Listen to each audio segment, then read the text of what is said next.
নিরামিষ দিন আসলেই সকাল থেকেই ভেবেই পাই না যে কি রান্না করব। কিন্তু এখন তো শীতকাল, শীতের সবজি আর হিঙের বড়ি দিয়ে এই রকম যদি নিরামিষ তরকারি করে দিই তাহলে সবাই খেতে পছন্দ করবে। নমস্কার বন্ধুরা, কল্পনার রসনা ঘরে সবাইকে স্বাগত জানিয়ে আজকে তোমাদের সাথে শেয়ার করব হিঙের বড়ি আর শীতের সবজি দিয়ে সুস্বাদু নিরামিষ তরকারিগুলো তো আমি কিভাবে কেটেছি তোমরা দেখেই নিলে। এবার গ্যাস অন করে 6 চামচ মতন সর্ষের তেল দিলাম, কারণ তরকারি তো অনেকটাই করব, সেই জন্যে তেলটাও একটু বেশি পরিমাণে দিলাম। আর সর্ষের তেলেই কিন্তু রান্নাটা বেশি ভালো হবে। ফোড়নে দিয়ে দিলাম 1/2 চামচ কালো জিরে, একটা শুকনো লঙ্কা। ফোড়নের গন্ধ বেরোলে 1/2 চামচ আদা বাটা, একটা টমেটো টুকরো করে দিয়ে দিলাম। আদা আর টমেটোটা তেলের মধ্যে একটু ভেজে নেব। তারপরে দিয়ে দেব কেটে রাখা আলু, আর দিয়ে দেব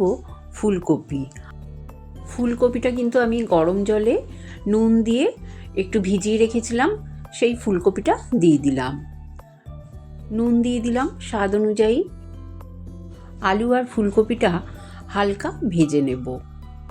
তারপরে আমি সব সবজিগুলো একে একে দিয়ে দেব, যেমন লাউ, শিম, বেগুন, মূলো, আর দিয়ে দিলাম 5-6টা চিরা কাঁচা লঙ্কা।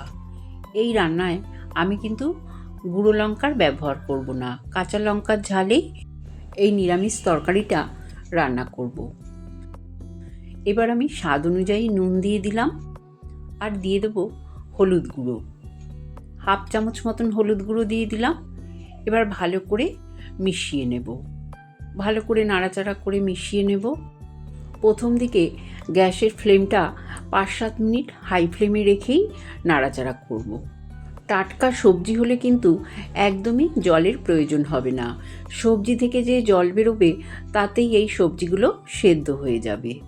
আমি তারপরে গ্যাসের ফ্লেমটা কমিয়ে ঢাকা দিয়ে মিনিট 10 রেখে দেব। অন্য গ্যাসে ফ্রাইং প্যানে সর্ষের তেল গরম করে আমি কয়েকটা বড়ি ভেজে তুলে নিলাম, কারণ আমি যখন কড়াইতে তেল দিয়েছিলাম বড়ি ভাজতে ভুলে গিয়েছিলাম। তোমরা প্রথমেই বড়িটা ভেজে তারপরে ফোড়ন দেবে। 10 মিনিট পর ঢাকনাটা খুলে তোমাদের দেখাচ্ছি। দেখো সবজিগুলো প্রায় মজেই গেছে, তবে মাঝে মাঝে কিন্তু আমি ঢাকনা খুলে দুবার নেড়ে দিয়েছি। এবার আমি নাড়াচাড়া করে তারপরে দিয়ে দেব ধুয়ে জল ঝরানো পালং শাক। 50% মতন সবজিটা সেদ্ধ হয়ে গেলে তবেই কিন্তু পালং শাকগুলো দেবে, তা না হলে একদম গলে যাবে। এবার গ্যাসের ফ্লেমটাকে মিডিয়ামে করে দেব। তারপরে পালং শাকগুলো খুব ভালো করে নাড়াচাড়া করে সবজির সাথে মিশিয়ে দেব, কারণ পালং শাকগুলো দেওয়ার পরে একটু কিন্তু জল ছাড়বে।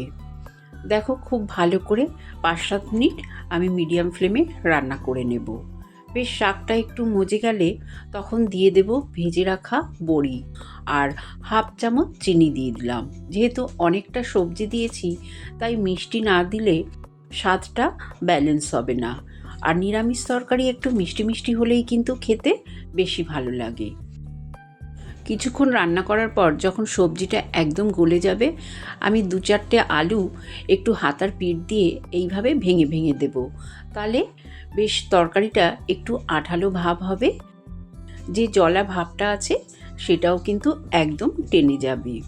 সব শেষে দিয়ে দেব কিছুটা ফ্রেশ ধনেপাতা কুচানো। এবার এই ধনেপাতা দিয়ে তারপরে খুব ভালো করে আবারও একটু নাড়াচাড়া করে মিশিয়ে নেব। আমার কিন্তু নিরামিষ তরকারিটা একদম তৈরি হয়ে গেছে। গ্যাস বন্ধ করে গরম গরম একটা প্লেটে সার্ভ করে তোমাদের দেখিয়ে দিচ্ছি। গরম গরম এই তরকারি যেমনি গরম ভাতের সাথে ভালো লাগে, তেমনি রুটি পরোটার সাথে খেতে কিন্তু অসাধারণ লাগে। বাড়িতে বানিয়ে আমাকে একবার জানিও তোমাদের কেমন লাগলো। ভালো লাগলে লাইক শেয়ার করো, নতুন বন্ধু হলে সাবস্ক্রাইব করো। সুস্থ থেকো, ভালো থেকো, ধন্যবাদ।